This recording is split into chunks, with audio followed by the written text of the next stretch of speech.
Bonjour, peuple de Dieu. Que le Dieu de Papa Florian nous bénisse tous. Nous voulons dire merci d'abord au Dieu de Papa Florian pour ce qu'il a permis que nous soyons ici, pour ce qu'il nous a gardés, nous a protégés, nous, nos maisons, nos familles. Et pour cela, nous nous rendons gloire et nous disons merci. Peuple de Dieu, pour mon message d'aujourd'hui, je dirais que c'est un rappel. Parce qu'il est très important de se souvenir des messages que nous donne l'homme de Dieu, Papa Florian. Concernant la cérémonie de la puissance 7, l'homme de Dieu nous a demandé de méditer dans deux textes. Le premier dans Psaume 51, le verset 6 à 8. Et le deuxième texte dans Josué chapitre 1, le verset 2 à 9. Mais pour orienter mon message, je vais prendre seulement un verset dans chaque texte. Pour orienter mon message. Je ne dis pas que c'est le seul verset à méditer, mais la méditation c'est dans Psaume 51, le verset 6 à 8, et Josué chapitre 1, le verset 2 à 9. D'abord, quand nous prenons Psaume 51, le verset 6 à 8, qui est pour nous une prière de repentance. Pourquoi faut-il se repentir? D'abord, la repentance, elle nous ouvre la porte du ciel. Depuis l'époque d'Adam jusqu'à nos jours, le monde a toujours eu besoin de se repentir.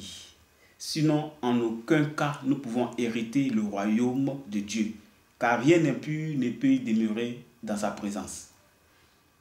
Nous venons sur terre pour progresser, et c'est un processus qui dure toute la vie. Et pendant ce temps, nous péchons. Nous péchons parfois par ignorance. Nous péchons parfois par nos faiblesses. Et parfois, nous péchons par désobéissance volontaire. C'est pour cela que nous avons tous besoin de se repentir. Comme le verset 6 nous le dit. « J'ai péché contre toi seul, et j'ai fait ce qui est mal à tes yeux, en sorte que tu seras juste dans ta sentence, sans reproche dans ton jugement. » Voici David qui se repent. Se repentir, c'est admettre que nous avons péché, prendre conscience de la gravité de nos péchés et avoir le désir de les abandonner. Voici ce que c'est se repentir. Et lorsque nous nous repentons, nous prenons la décision, l'engagement d'obéir au Seigneur, à tout ce qu'il nous commande, afin de conserver son avantage.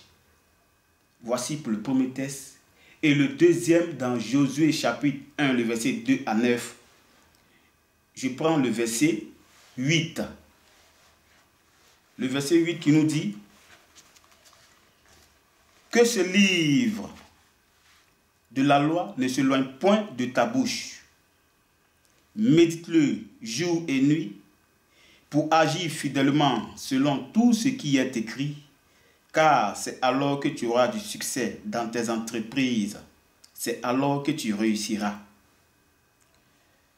Le verset ne nous dit pas que ce livre de la loi ne s'éloigne point de tes yeux, mais il dit de ta bouche. C'est ce que nous amène à comprendre Matthieu 4, le verset 10, lorsque notre Seigneur Jésus-Christ était face à l'adversaire commun qui est le diable. Il lui a repris par la parole. Il lui a dit, car il est écrit, tu adoreras le Seigneur ton Dieu et tu le serviras lui seul.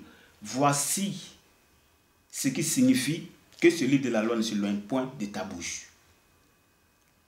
Nous devons opérer avec la connaissance de Dieu. Et nous pouvons acquérir la connaissance de Dieu par la méditation, par la prière.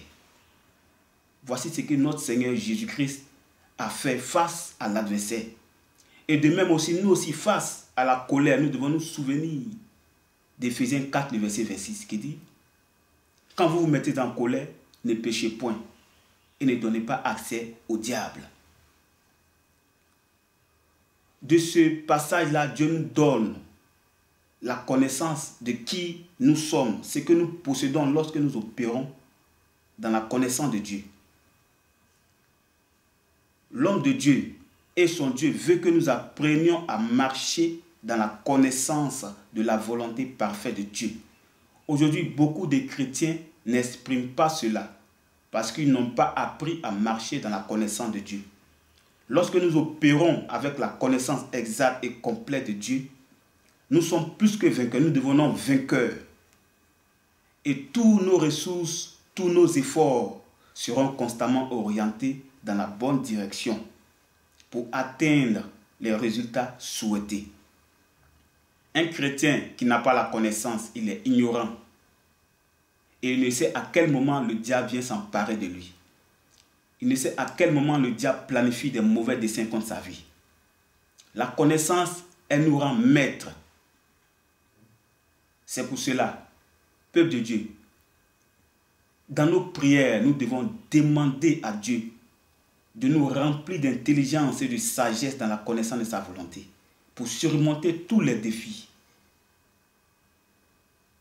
Que le Dieu de Papa Florian, à travers le Saint-Esprit, nous guide et nous garde par sa parole. Comme le dit Psaume 119, verset 130.